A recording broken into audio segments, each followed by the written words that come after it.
যখন রান্না করতে ইচ্ছা করবে না, আবার ভালো কিছু খেতে ইচ্ছা করবে, তখন 5 মিনিটে কুমড়োর এই রেসিপিটি বানিয়ে দেখতে পারেন। খেতে অসাধারণ লাগে। গরম ভাতে এই রেসিপি থাকলে আমার মনে হয় আর কোনো কিছুর প্রয়োজন হবে না।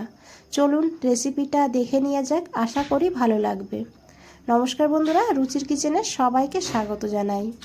তো এখানে দেখুন, কুমড়ো নিরামিষ রান্না করার জন্য আমি এখানে একটু কুমড়ো নিয়েছি।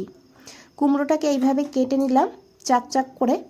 এখন এই কুমড়োটাকে ভালো করে ধুয়ে নিতে হবে। ধুয়ে আমি একটা প্লেটে তুলে নিয়েছি। আর এইভাবে কিন্তু কুমড়োটা কাটতে হবে, খুব বেশি মোটাও না আবার খুব বেশি পাতলাও না।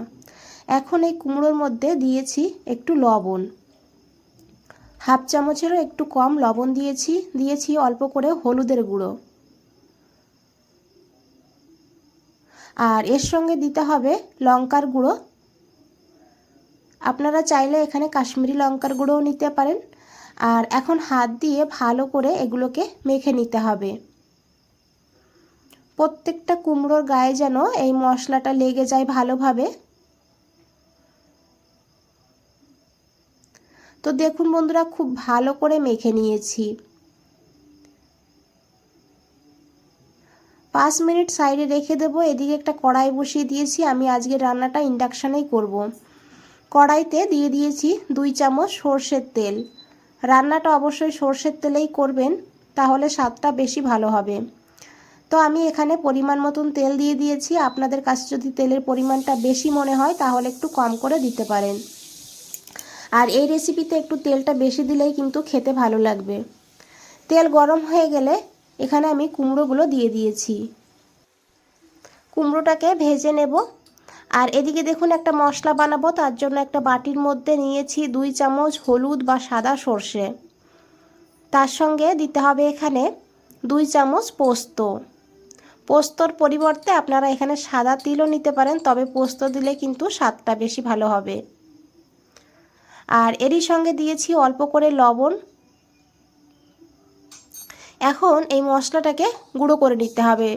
তো যেহেতু অল্প মশলা, আমি মিক্সচার গ্রাইন্ডারের মধ্যে দিয়ে প্রথমে শুকনো অবস্থায় এইভাবে ঘুরিয়ে নিয়েছি। দেখুন, আপনারা চাইলে শিলেও বেটে নিতে পারেন।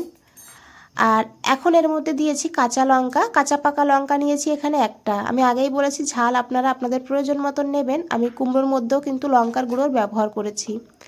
একটু জল দিয়ে মশলাটাকে একদম মিহি করে বেটে নিয়েছি।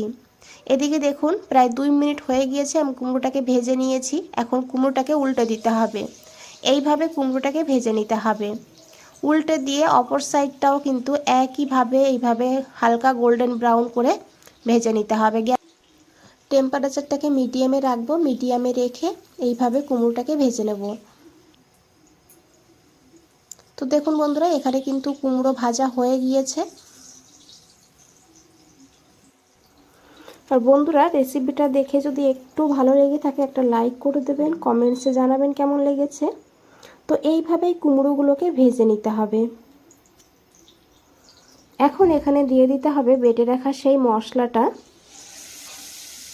আর জারের গায়ে অনেকটা মশলা লেগে আছে, সেই কারণে আমি একটু জল দিয়ে দিয়েছি। জলটা দিয়ে এইভাবে দিয়ে দিয়েছি। দেখে বুঝতেই পেরেছেন কতটা জল দিয়েছি। খুবই অল্প জল দিতে হবে। জল দিয়ে ভালো করে মিশিয়ে নিতে হবে।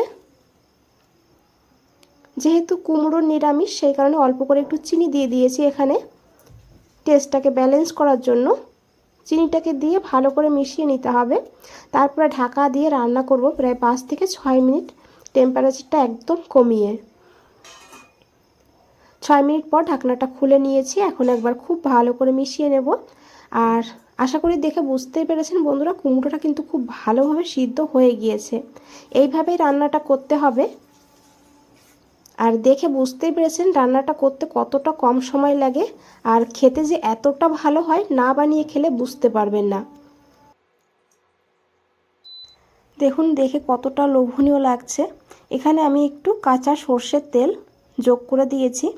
আপনাদের অপছন্দ হলে স্কিপও করতে পারেন, তবে দিলে খেতে ভালো লাগবে। দিয়ে একটু হালকা করে মিশিয়ে ঢাকা দিয়ে গ্যাস বন্ধ করে 2 মিনিট রেখে দেব। 2 মিনিট পর ফিরে এসেছি। দেখুন বন্ধুরা, একদম পুরো মাখনের মতন মনে হচ্ছে, আর খেতেও দারুণ হয়। একবার হলেও এইভাবে বানিয়ে দেখবেন, তারপরে জানাবেন কেমন লেগেছে। ভালো লাগলে একটা লাইক করে দেবেন। চ্যানেলটাকে সাবস্ক্রাইব করে পাশে থাকবেন। ফেসবুক থেকে দেখলে পেজটাকে ফলো করে দেবেন। আজ তাহলে এই পর্যন্তই, ফিরে আসছি নতুন কোনো রেসিপি নিয়ে।